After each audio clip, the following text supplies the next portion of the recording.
去到21世紀，其實而家嘅義工服務，尤其是喺長者，唔係就係單單係要派一個飯盒，係講緊係精神上面嚇 AI 呢個技術，將啲冷冰冰嘅科技咧就注入咗温度啦，達成咗佢哋嘅夢想。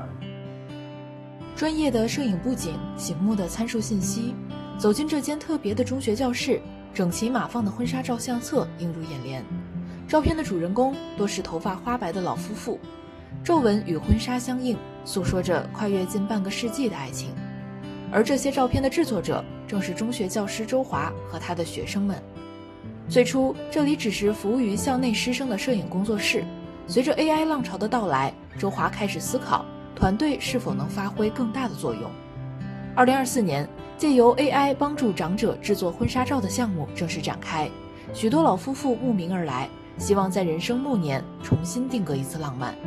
第一次咧就係先同啲長者見面，然後咧就做個訪談啦，都知道其實係佢哋最想要嘅係點樣嘅。有啲長者想去萬里長城，有啲長者想去九寨溝，但係礙於可能係金錢上面啦、身體上面啦，未有足夠嘅條件咧，容許去到嗰啲地方。所以咧，我哋透過科技咧係去解決佢哋嚇。睇埋佢哋嘅故事之後咧，可能要加啲嘢落去，可能加隻貓仔啦，可能加啲花落去啦。佢哋要發揮少少創意，唔係淨係單純撳個掣就可以。從取景拍攝、服飾化妝到後期製作，20幾人的學生團隊全程參與。有時工作室也會迎來一些特殊的長者。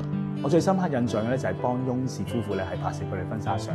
我記得翁太咧係有比較嚴重啲嘅認知障礙，所以影相嘅時候咧，佢眼神咧不能夠對焦得到嘅，通常都會好游離啦。好多時候佢發晒脾氣嘅喎，真係話會要走啊！個過程裏邊咧，見到嘅就係翁太就淨係聽佢老公講。影嘅時候咧，我已經覺得好高難度啦。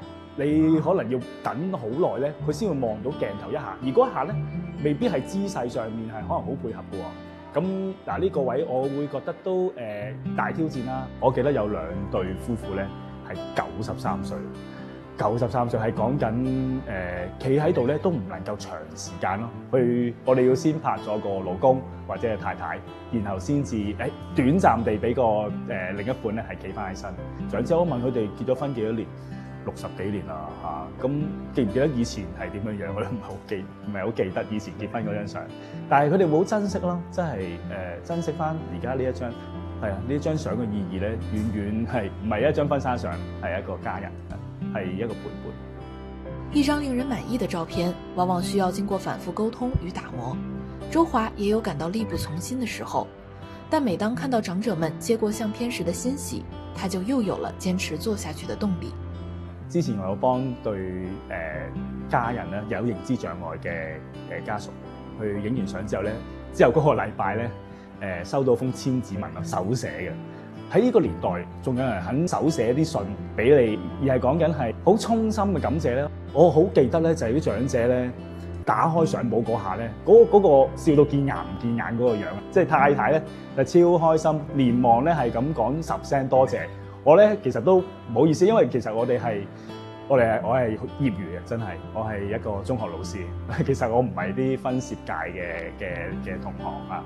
翁氏夫婦咧先生，佢係好多謝我哋喺包容佢太太，幫佢哋影呢張相嚇。咁未必再有機會咁去咁講。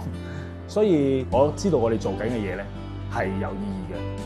如今，工作室已累計服務了超20對夫婦，其中近半數夫婦存在認知障礙的情況。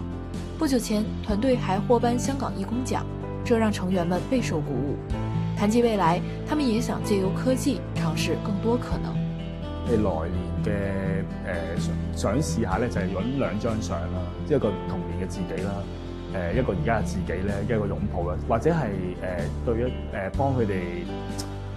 將一啲可能逝世咗嘅親人啦，香港義工氛圍咧係濃厚嘅，服務係好豐盛嘅嗰個成果嚇。我嘅團隊喺做義工上面咧有顆專業嘅心，佢哋好多時候用呢一樣嘢咧係彌補翻佢哋自己嘅技術不足。只要你能夠行前一步無論你嘅力量有幾微小都好咧，你做嗰一步咧，可能令到呢個社會咧更加美好。